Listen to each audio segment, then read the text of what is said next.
Oh, wonder-working power in the precious... Incredible as they seem, are not the results of mass hysteria.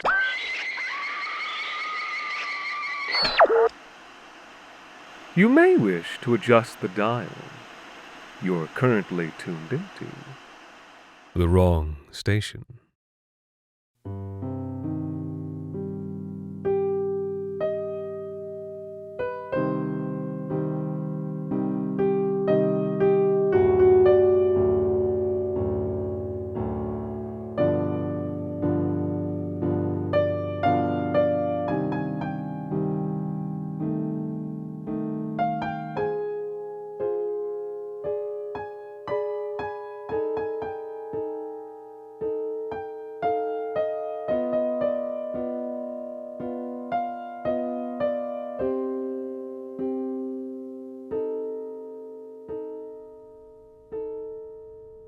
Mom, why do we eat pigs? Anne's mom hesitated at the stove. The sound of bacon crackling in its own grease, aerosolized lipids on the air, the smell rich and throaty. It's just the way things are, honey. But why? Well, Anne, if we didn't eat animals, we'd be hungry. What about vegetarians? They don't eat meat. Not everyone can be a vegetarian, honey. Why not? A resigned sigh, a furrow of the brow. They just can't, okay? Anne folded her arms and sat back. She wasn't satisfied with the answer, but like all children, she knew there wasn't much point in trying to have a reasonable discussion with adults. Her mom, grateful for the silence, plated bacon, eggs, and toast, dropping the plate down on the table in front of her daughter. Anne poked at the bacon, conflicted. It smelled good, but she needed an argument for why it was okay to eat. Don't pigs have feelings? She offered. No, they don't. But Mr. Shulman says they have feelings. Mr. Shulman was the science teacher, master's in biology. A lot of overqualified teachers out there. Anne's mom knew there was no sense in saying Mr. Shulman was wrong, because if she did, then 3 days later, Anne would just come home with his counterarguments. Better, as all good parents know, to bullshit than to lie outright. Not like we do, honey. It's different. What does that mean? It means it's okay for you to eat bacon, okay? And stop bugging Mommy with philosophy on a Sunday. What's philosophy? A deep sigh. You'll find out when you're older. Anne frowned at the bacon. It did smell really good. Eat up, honey, her mother said. And despite all misgivings, Anne did eat up. The coolest girl in class, in Anne's opinion, was Marcy M. Marcy was intense and smart. She wore weird earrings and striped t-shirts with 2 long sleeves that came down over her thumbs. Anne's parents complained that Marcy dressed like a slob, but Anne and the girls in her class were pretty certain. The coolest way a human being could dress was in striped long-sleeved t-shirts with chewed sleeves that came down over your thumbs. The same Monday that Anne had argued with her mother over breakfast, she felt a tapping at her shoulder during first period. She glanced back. Marcy, staring intently, oversized horseshoe earrings jangling vaguely as she leaned forward to whisper. Hey, sleepover, Friday night. My house. You in? Marcy's house was even cooler, if possible, than Marcy was. Marcy's parents weren't like normal parents. They hiked and did yoga and stuff. They wore thick-framed glasses like when movie stars play scientists in a film. Their house was a rambling 3-story covered in ivy and crowned with about 15 different weather vanes. Marcy's bedroom was in a tower. A tower! They had a big rambling backyard that backed into a ravine, and Marcy's dad had built a treehouse in the crook of a weeping willow. It was like asking if you wanted to go for a sleepover at Howl's Moving Castle. Forget vegetarian. Marcy's parents didn't even drink milk. Anne didn't think twice. She said, I'm in. The week crawled past. Friday couldn't come soon enough. Monday night, beef casserole. Tuesday, leftover beef casserole. Wednesday night, chicken. Thursday, pork chops and applesauce, glistening, wheezing fatty vapor on the kitchen air. Anne frowned. Mr. Shulman says pigs can use a computer cursor with their nose. Not these ones, honey. Anne's mother sat down at her own plate of pork chops with an exhausted sigh. And Marcy M's family has a pet pig instead of a dog. It's a different kind of pig, Anne. Are you sure? Are you sure it's okay to eat this? Ask your father. Oh, yeah. Anne's dad spoke through a mouthful of pork fat, withdrawing perfectly clean bones from his lips like a cartoon cat. Totally fine. He emphasized his argument with a mild belch. Anne ate tentatively, but she couldn't bring herself to finish. Every bite she ate, she couldn't help but imagine it had come straight off the flank of Marcy's pet. Friday night. A different house and a different kind of meal. Mr. and Mrs. M served chickpea fritters with a fresh slaw of bean sprouts, shredded kale, and mango and cilantro, all topped with creamy, lightly curried sauce. The girls devoured it, even Heather G., who mostly lived off of chicken and potatoes. Mr. M, this is amazing! Smiling, he shrugged off the compliment. It's just a little something I made up. And there's no chicken in this? Heather G. prodded doubtfully at her third fritter. Like, at all? No animal products whatsoever. He cracked a non-alcoholic beer on his way out of the room. Even the sauce is made with coconut. He made it sound like a catchphrase. After dinner, Marcy leaned forward. We can all go out and play with Suey. Suey, of course, was the famous pig.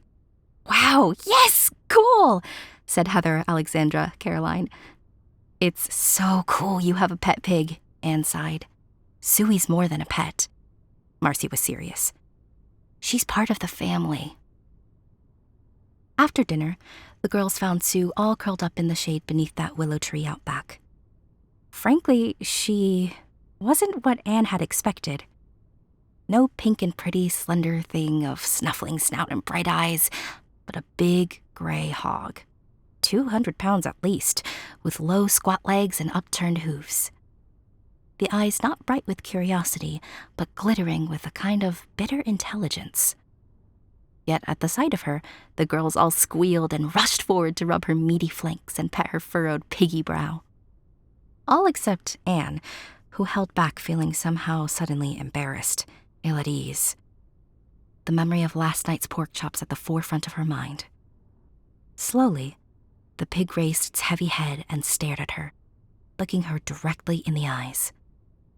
Anne, come say hi! Marcy was playing with the pig's big, heavy cheeks. Come say hi to Suey! And Anne, trying to get over the sudden discomfort, the sudden taste of pork fat in her mouth, took a halting step forward. But only one, because Sue immediately drew back black lips, letting forth a low sound of threat. Anne froze in her tracks. I don't think she wants me to come say hi. Oh, don't be scared, Anne. Suey wouldn't hurt a fly. Would you, Sue?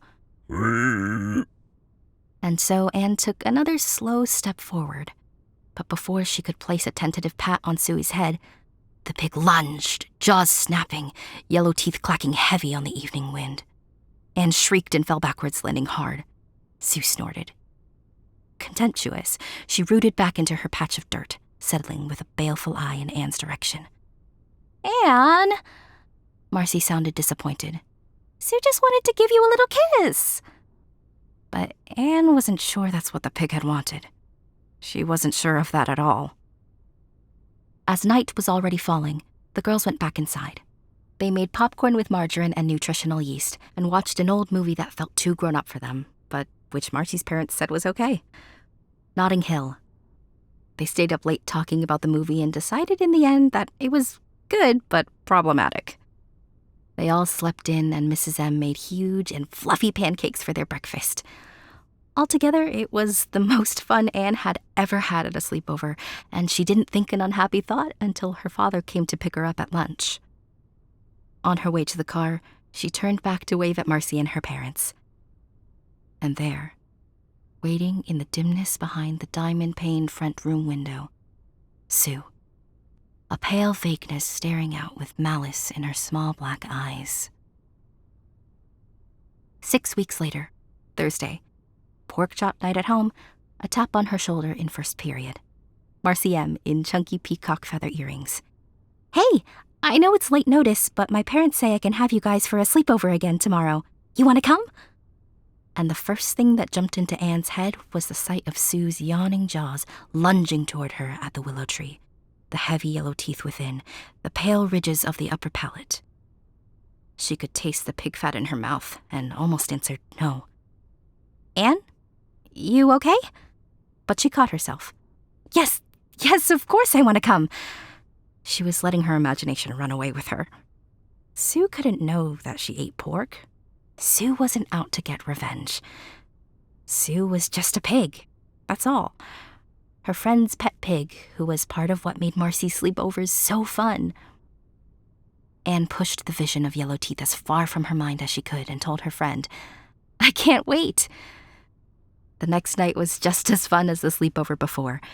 Vegan pizza made by Mrs. M this time, and even though it wasn't quite as good without the cheese, Mrs. M made up for it with fun toppings like pineapple and veggie burger bits with Big Mac sauce.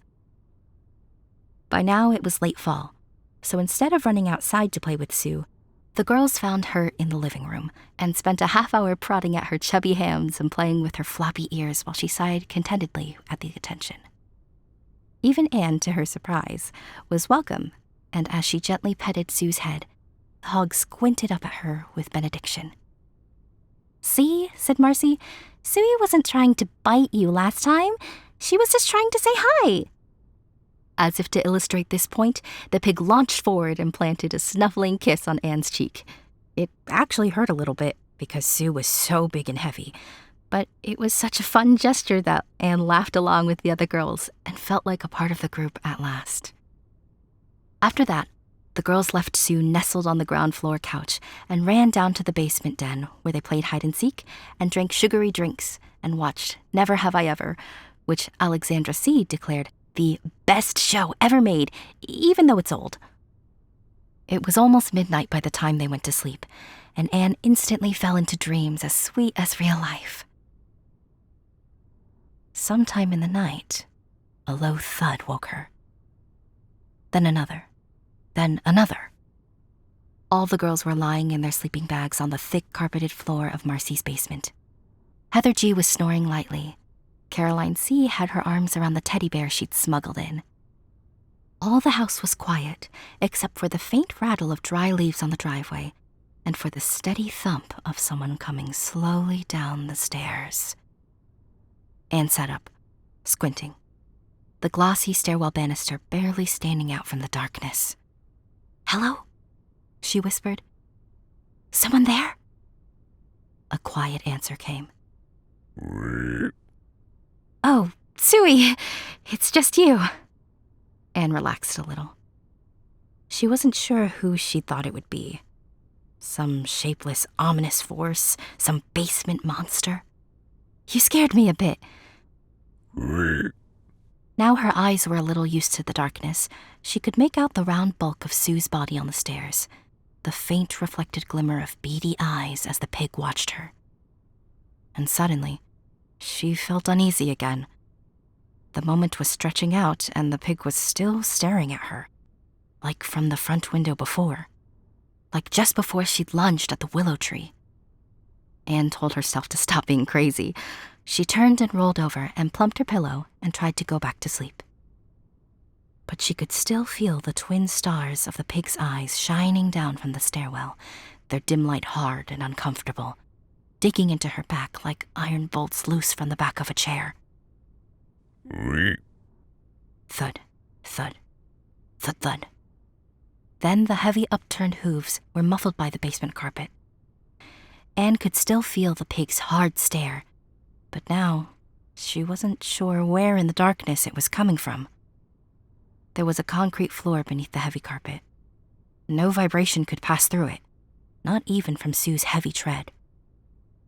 It wasn't until she felt the humid breath that Anne realized the hog was right beside her.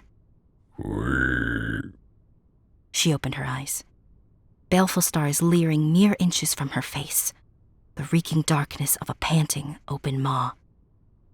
"Sue, leave me alone. I'm trying to sleep."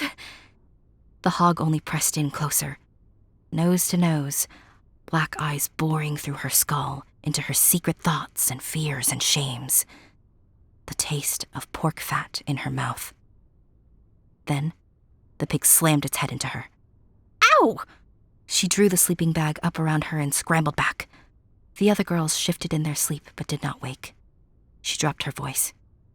Zoe, she pleaded, leave me alone.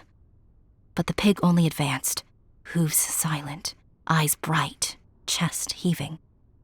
Zoe, stop! And for a moment, the pig did, once more mere inches from Anne's face. Then raised her heavy head and slammed it into the girl. It was like being hit by an adult. No sooner had the blow landed than another one followed, and Anne was pushing and kicking with all her might to get the pig away from her. But the pig was pushing forward, and its weight was on top of her legs, and it was heavy. And she punched it in the side of the head and hurt her knuckles. And then its full weight was right on top of her, crushing, clammy, irresistible. Trying to smother her to death beneath its weight. Panicking and unable to breathe, Anne jabbed at the pig's eyes, and the pig bashed her with its snout.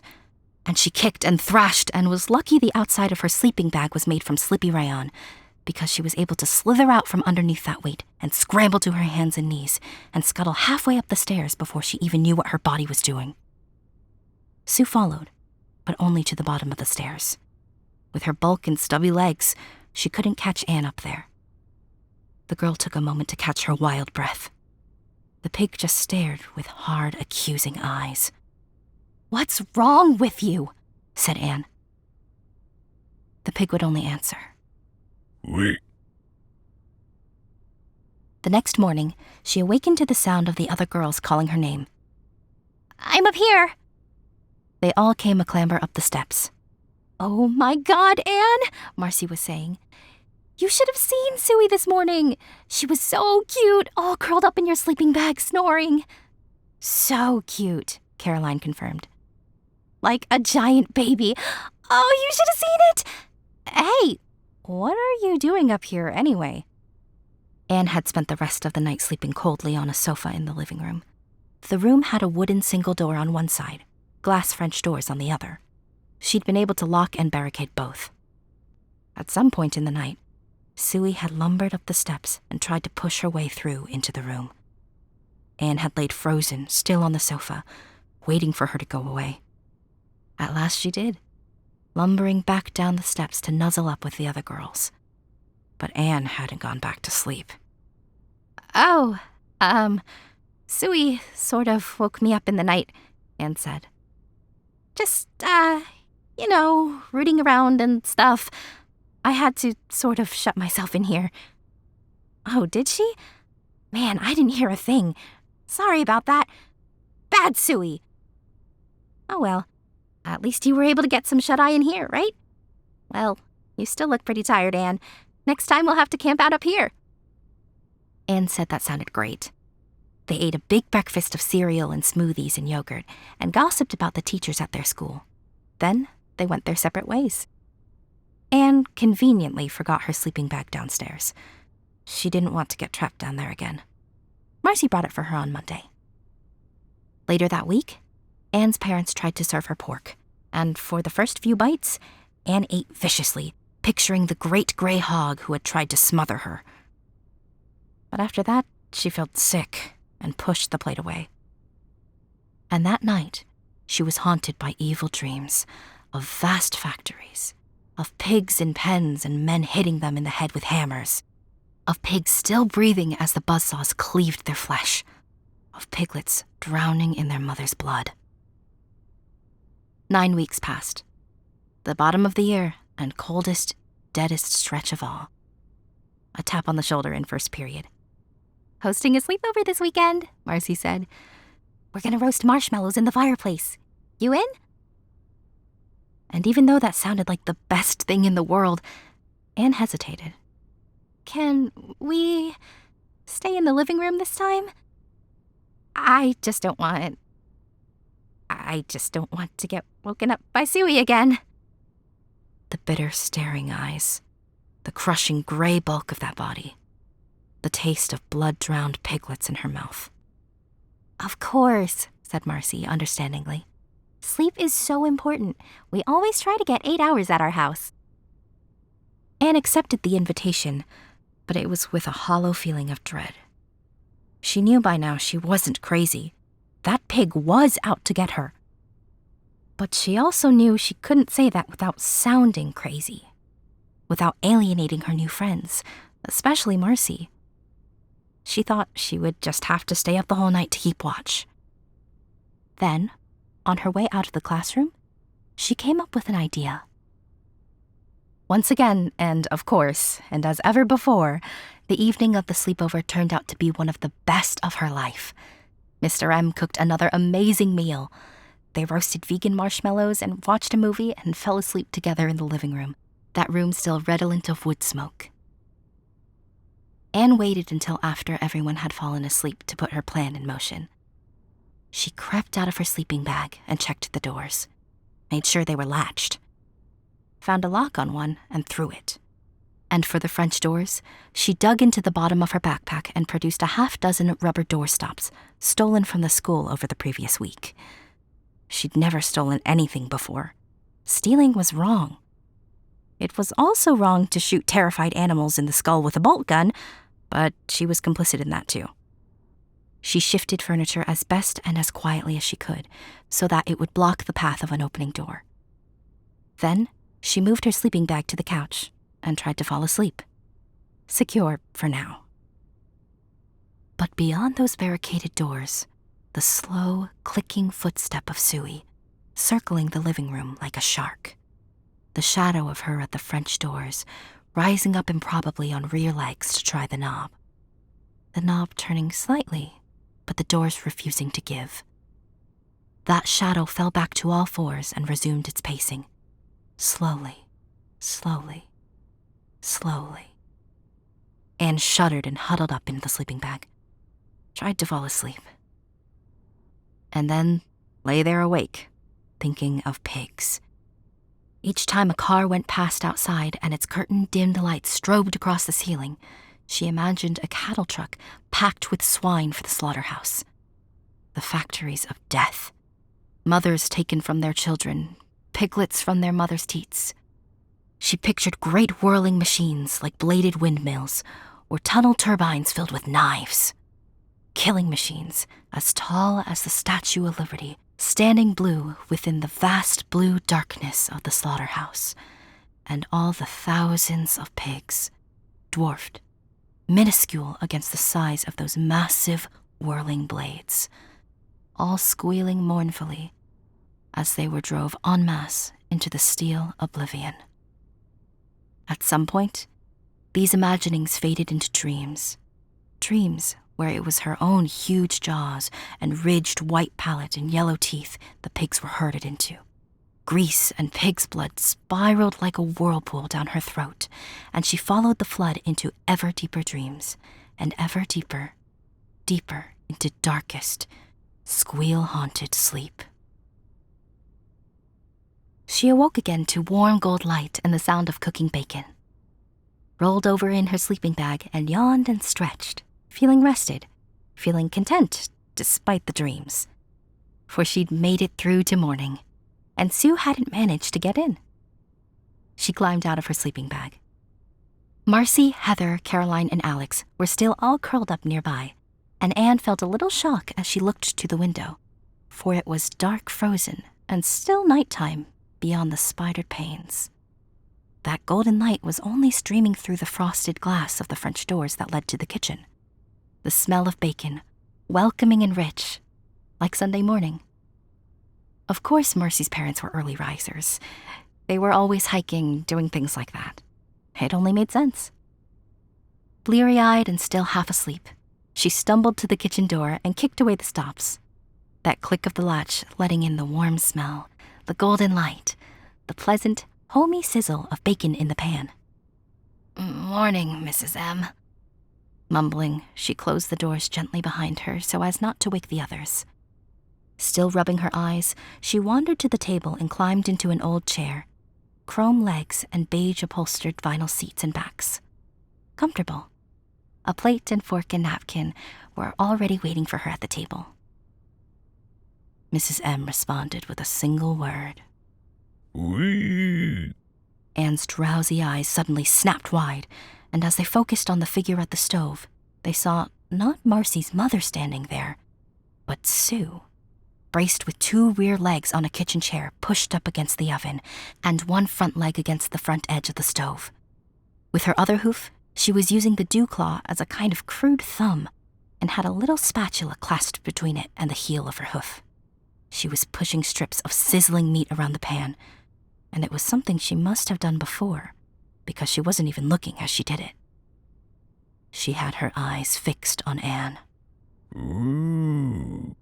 Anne clenched up, frozen cold, solid like a deer in the headlights, like a pig staring down the bolt gun. Even as Sue flicked the burner off and took the hot pan handle between hooves in a towel and somehow contrived to waddle off the chair without spilling even a drop of grease. Even as the pig clopped with painful and unnatural and slow bipedal steps toward the table and shoved the pan up onto a makeshift folded towel trivet. And even when the pig dropped back to all fours and leaped onto a chair across the table from Anne and sat across from her like a grotesque parent, staring across the expanse of table, with hate horrid in her eyes. Even then, Anne just sat there, helpless, no better than an animal. Anne could recognize some of her tones by now, some pleading, some aggressive. This one, imperative, a command. Eat. What kind of meat is it? Eat. No other answer given. She looked down at the pan. The meat looked like bacon, but she had a sudden, sick feeling that maybe it wasn't. Maybe, after all the pigs Anne had eaten, Sue was trying to even out the score. Maybe this was human meat. Maybe the pig had killed and chopped up Marcy's parents, and maybe she was feeding them to her now.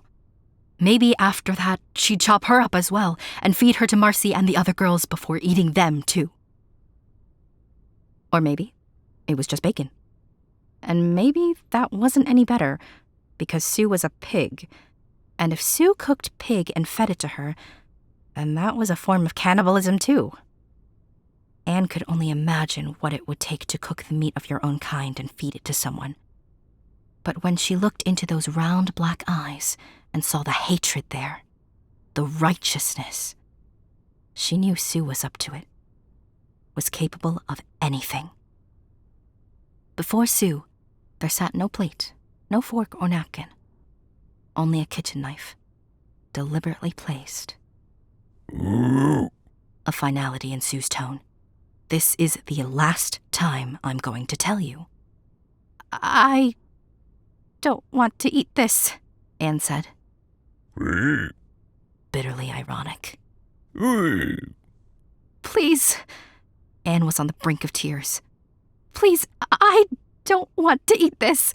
The pig reached awkwardly, seized the kitchen knife awkwardly between the dew claws and the hoof, clumsily but firmly, and stared across the table. She didn't even need the knife. She was more than twice Anne's size. Anne began to cry. The pig just watched her, without passion, but perhaps with a parched amusement, at the self-loathing, at the hypocritical fear. When Anne's tears had run out, Sue was still waiting patient. She leaned over the table and nudged the handle of the frying pan. The pan cool by now. The mysterious Rashers congealing. Quieter now. Almost sympathetic. As if to say, just get it over with. You'll feel better when it's done. But Anne only softly, tearfully shook her head. The pig looked at her in silence for a long, long moment. Then let out a heavy sigh and raised the knife and brought it down. Not on Anne, but on herself. Razor edge sliced through bristles and thick hide into the tender flesh beneath. Blood spurted, dark and unbearably bright in the yellow kitchen light as the pig's eyes went wide and she screamed and fell from the chair with a crash. Anne screamed as well, louder than she'd ever screamed before. For now, the vinyl floors were awash with thick, dark blood, as rich and dark as buckwheat honey. And Sue was writhing and struggling in this pool, her kicking trotters carving pale streaks in the liquid. But even as she shrieked and squealed with the agony, still, Sue worked at the knife until it broke through, and a whole rasher of bristling, crimson bacon sloughed off her side.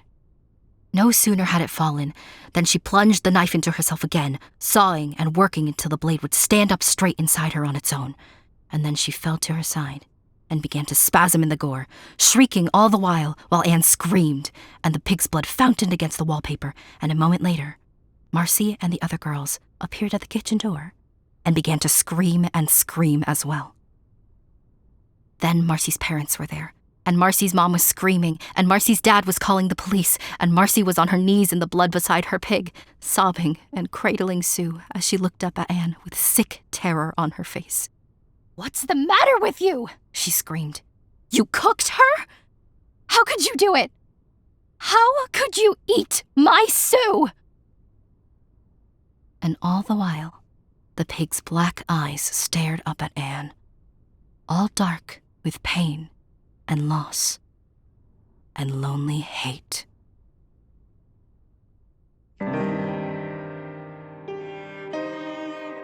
The Wrong Station is made possible with the generous support of our listeners on Patreon. Patrons can listen to The Wrong Station ad-free, as well as get access to bonus episodes, discussions, and more.